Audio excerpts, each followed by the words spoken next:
Bismillahirrahmanirrahim. Assalamualaikum warahmatullahi wabarakatuh. Kembali lagi ke channel Kisah Teladan Islami.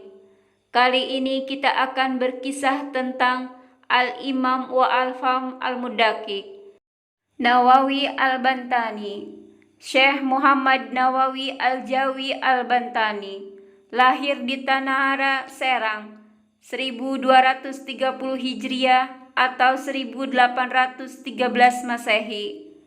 Meninggal di Mekah, Hijaz, 1314 Hijriah atau 1897 Masehi.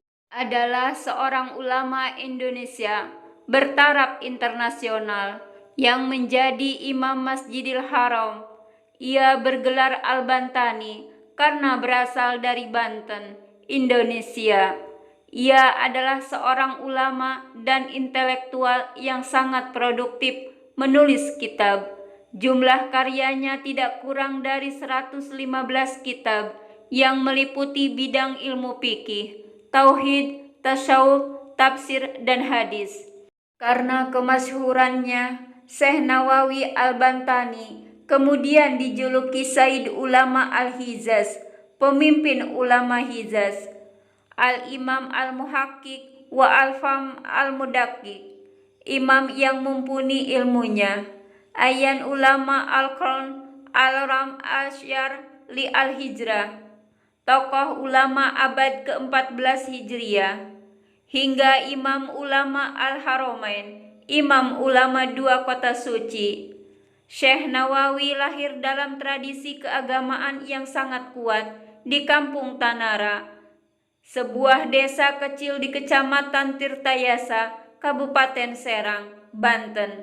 Sekarang di Kampung Pesisir Desa Padalaman, Kecamatan Tanara, Serang, pada tahun 1230 Hijriah atau 1815 Masehi. Dengan nama Muhammad Nawawi bin Umar bin Arabi Al-Bantani. Dia adalah sulung dari 7 bersaudara, yaitu Ahmad Sihabuddin, Tamim, Said, Abdullah, Sakilah, dan Sariyah. Ia merupakan generasi ke-12 dari Sultan Maulana Hasanuddin, Raja pertama Banten, putra Sunan Gunung Jati Cirebon. Nasabnya melalui jalur Kesultanan Banten ini sampai kepada Nabi Muhammad SAW.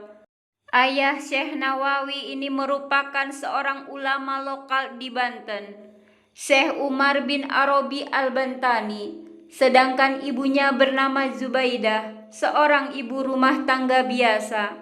Syekh Nawawi menikah dengan Nyai Nasimah, gadis asal Tanara, Serang, dan dikaruniai 3 orang anak, Nafisah, Maryam, Rubiah. Sang istri wafat mendahuluinya. Berikut silsilah Syekh Nawawi Al-Bantani sampai kepada Rasulullah SAW. Syekh Nawawi Al-Bantani bin Syekh Umar Al-Bantani bin Syekh Arabi Al-Bantani bin Syekh Ali Al-Bantani bin Syekh Jamad Al-Bantani bin Syekh Janta Al-Bantani bin Syekh Masbukil Al-Bantani bin Syekh Maskun Al-Bantani bin Syekh Masnun Al-Bantani bin Syekh Maswi Al-Bantani bin Syekh Tajul Arsi Al-Bantani bin Sultan Maulana Hasanuddin bin Sultan Syarif Hidayatullah bin Sultan Syarif Abdullah Umdatuddin Azmat Khan bin Said Ali Nurul Alam Azmat Khan bin Said Jamaluddin Akbar Azmat Khan Al-Husaini bin Said Ahmad Jalal Syekh Azmat Khan bin Syekh Jumadil Kubro bin Said Abdullah Azmat Khan bin Said Abdul Malik Azmat Khan bin Said Alawi Amil Fakih Hadramaut bin Said Muhammad Sahib Mirbat Hadramaut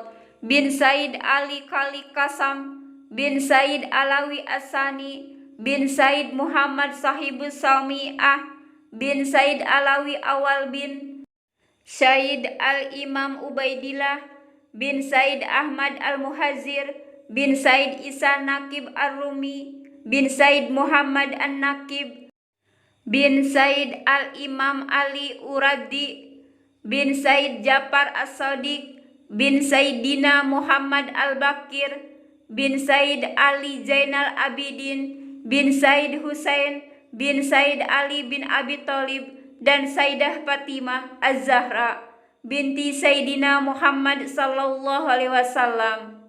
Sejak berusia 5 tahun, Syekh Nawawi sudah mulai belajar ilmu agama Islam langsung dari ayahnya bersama saudara-saudara kandungnya.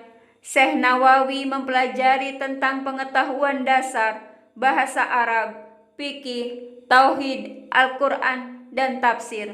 Pada usia 8 tahun, bersama kedua adiknya, Tamim dan Ahmad, Syekh Nawawi berguru kepada Kiai Haji Sahal, salah seorang ulama terkenal di Banten saat itu. Kemudian melanjutkan kegiatan menimba ilmu kepada Syekh Baing Yusuf Purwakarta. Di usianya yang belum genap 15 tahun, Syekh Nawawi telah mengajar banyak orang, sampai kemudian ia mencari tempat di pinggir pantai agar lebih leluasa mengajar murid-muridnya yang kian hari bertambah banyak. Baru setelah usianya mencapai 15 tahun, Syekh Nawawi menunaikan haji dan kemudian berguru kepada sejumlah ulama masyhur di Mekah saat itu. Berikut adalah para ulama yang pernah ditimba ilmunya oleh Syekh Nawawi. Syekh Umar bin Arabi Al-Bantani, yaitu ayahnya sendiri, Kiai Haji Sahal Al-Bantani, Syekh Baing Yusuf Purwakarta, Syekh Ahmad Khotib Asy-Syambasi, Syekh Ahmad Zaini Dahlan, Syekh Abdul Ghani Al-Bimawi, Syekh Yusuf Sumbulaweni, Syekh Abdul Hamid Daghestani, Syekh Said Ahmad Nahrawi, Syekh Ahmad Dimyati, Syekh Muhammad Khatib Duma Al-Hambali, Syekh Muhammad bin Sulaiman Hasbullah Al-Maliki, Syekh Junaid Al-Batawi, Syekh Jainuddin Aceh, Syekh Sihabuddin, Syekh Yusuf bin Muhammad Arsyad Al-Banjari, Syekh Abdul Somad bin Abdurrahman Al-Falimbani, Syekh Mahmud Kinan Al-Palimbani, Syekh Akib bin Hasanuddin Al-Palimbani, dan masih banyak lagi guru-guru yang lainnya. Nasionalisme dan pengabdian di Masjidil Haram. Setelah 3 tahun bermukim di Mekah, Syekh Nawawi pulang ke Banten sekitar tahun 1828 Masehi. Sampai di tanah air, ia menyaksikan praktek-praktek ketidakadilan, kesewenang-wenangan, dan penindasan-penindasan yang dilakukan pemerintah Hindia Belanda terhadap rakyat. Tak ayal gelora jihad pun berkobar.